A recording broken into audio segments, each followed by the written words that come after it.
Ramoji Rao versus Jaganmohan Reddy అనే ఈ ప్రచండ యుద్ధం ఏదైతే ఉందో అది నిన్న మొన్న జగన్ అధికారంలోకి వచ్చాకో అంతకుముందు చంద్రబాబు అధికారంలో ఉన్నప్పుడు మొదలైంది కాదు.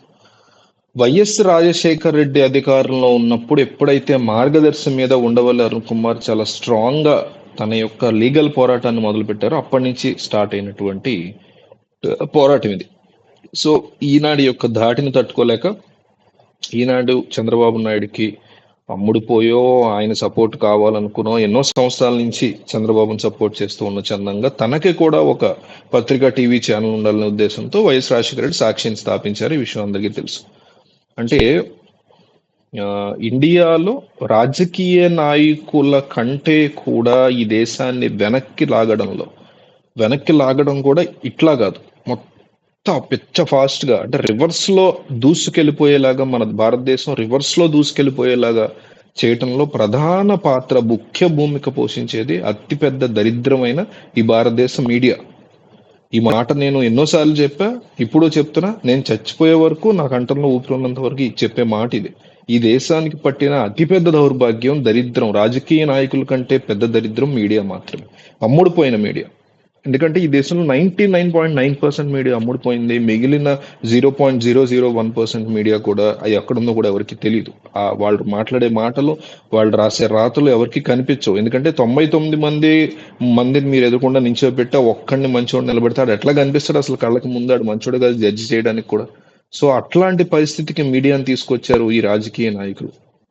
సో ఇందులో భాగంగా ఎప్పటి నుంచో నడుస్తున్నటువంటి గొడవలో ఇప్పుడు ఈ ప్రచండ యుద్ధం ఒక క్లైమాక్స్ పరిస్థితి చేరుకుంది. ఎందుకంటే ఈ ఎన్నికలు అనేవి, రానున్న 2024 ఎన్నికలు అనేవి ఆంధ్రప్రదేశ్ రాష్ట్రంలో రెండు పార్టీలకి కూడా చావో రేవో అన్నట్టుగా ఉంది పరిస్థితి. ఎందుకంటే కూటమి గనక అధికారంలోకి వస్తే జగన్మోహన్ రెడ్డికి అక్రమాస్తుల కేసు కావచ్చు, ఇంకో కేసు కావచ్చు, బయటికి తీసి ఆయన్ని సిబిఐ లోపలేస్తుంది అనేటువంటి భయం డెఫినెట్లీ జగన్ లో కనిపిస్తోంది.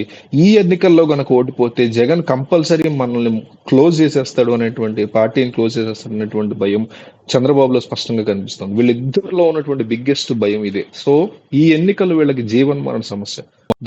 దాంతో వీళ్ళిద్దరూ ఏ లెవెల్లో కొట్టుకుంటున్నారు, అంతకు మించి వీళ్ళ మీడియాలు వీళ్ళ గురించి చేసే భజనలు, అవతల వాళ్ళ గురించి గుప్పించేటువంటి ఫేక్ వార్తలు విపరీతంగా పెరిగిపోతున్నాయి. ఎన్నికలకి 30 రోజులే ఉంది. మీరు టీవీ పెడితే చంద్రబాబు ఒక రాక్షసుడు సాక్షిలో, జగన్ ఒక రాక్షసుడు ఈనాడులో కానీ, ఆంధ్రజ్యోతిలో కానీ, అట్లాగే అటు సాక్షి కానీ, ఎన్టీవీ కానీ, TV9 కానీ, ఈటీవీ వైపు TV5 ఉంటుంది. సో ఇట్లా ఎవరికి వాళ్ళకి మీడియా హౌసెస్ ఉన్నాయి. ఎస్పెషల్లీ ఈ సాక్షి వర్సెస్ ఈనాడు అనేది ఉంటుంది. అయితే ఈ మార్గదర్శి కేసు విషయానికి మీరు ఒకసారి అబ్జర్వ్ చేస్తే, మార్గదర్శి కేసులో ఉండవల్లి అరుణ్ కుమార్ కి ముఖ్యమంత్రి అయిన తర్వాత జగన్ తోడవడంతో మార్గదర్శికి ఎక్కడ లేని ఇబ్బందికర పరిస్థితులు వచ్చాయి. జగన్మోహన్ రెడ్డి ఎంతగా తొక్కుతున్నా కూడా ఈనాడు పత్రిక అనేది ఈరోజు ఇంతవరకు ఉంది, ఇంత ఎగ్జిస్టెన్స్ లో ఉంది అంటే దానికి కేవలం మార్గదర్శి నుంచి వస్తున్నటువంటి ఫండింగ్ మాత్రమే కారణం. ఎందుకంటే ఈటీవీ కూడా విపరీతమైన లాసెస్ లో ఉందని చెప్తూ ఉంటారు చాలా మంది. సో ఇట్లాంటి రామోజీరావు, తన యొక్క సామ్రాజ్యాన్ని ఇన్నాళ్ళు సృష్టించుకున్న రామోజీరావుని ఎట్లాగైనా సరే ఎన్నికల ముందు దెబ్బ కొట్టడానికి విశ్వ ప్రయత్నాలు చేస్తున్నారు జగన్మోహన్ రెడ్డి. సుప్రీం అనండి, తెలంగాణ హైకోర్టు అనండి, ఏపీ హైకోర్టు అనండి, ఏపీకి సంబంధించినటువంటి ఇన్వెస్టిగేషన్ టీమ్స్ అనండి, ఎవరైనా సరే మార్గదర్శిలో బిగ్గెస్ట్ క్లూస్ కనుక రాగలిగితే రామోజీని ఎన్నికల ముందు దెబ్బ కొడదామని ఆయన ప్లాన్ వేస్తుంటే, ఇంకో పక్క నుంచి రామోజీరావు నిన్న రంజాన్ రోజు కూడా జగన్మోహన్ రెడ్డి మీద రకరకాల వ్యాసాలు, అంటే ముస్లింలను ఏ రకంగా ఆయన ధోకా లేకుండానే ధోకా, ఈ టైప్ లో ధోకా లేనంతగా ధోకా అంటే వెన్నుపోటు, మోసం లాంటిది కదా. సో ఎటువంటి కంగారు పడక్కర్లేదు, ఈయన గట్టిగా మోసం చేశాడు మిమ్మల్ని అనేసి ప్రచురించడం. అంటే అటు సాక్షి కూడా చంద్రబాబు గురించి ఇట్లాంటివి. సో మీడియా హౌసెస్ ఎంత వరస్ట్ గా తయారయ్యి అంటానికి మార్గదర్శిని వెనక పెట్టుకుని రామోజీరావు నడిపించే కథ, సాక్షి కూడా వేరే భారతీయ సిమెంట్స్ లాంటి వెనకాల పెట్టుకుని నడిపించేటువంటి కథలే ఈ దేశంలో మీడియాకు పట్టినటువంటి దౌర్భాగ్యానికి, దుర్మార్గానికి ప్రతీకలుగా నిలుస్తున్నాయి. సో ఎన్నికల ముందైన ఎట్లాగైనా సరే రామోజీరావుని జైలుకి పంపించాలనే ఒక స్ట్రాంగ్ బిలీఫ్ తో జగన్మోహన్ రెడ్డి ఉన్నారు. మరి అదే గనక జరిగితే ఈ ఎన్నికలకు ఇదే క్లైమాక్స్ సన్నివేశం అయ్యేటువంటి పరిస్థితి ఉంది.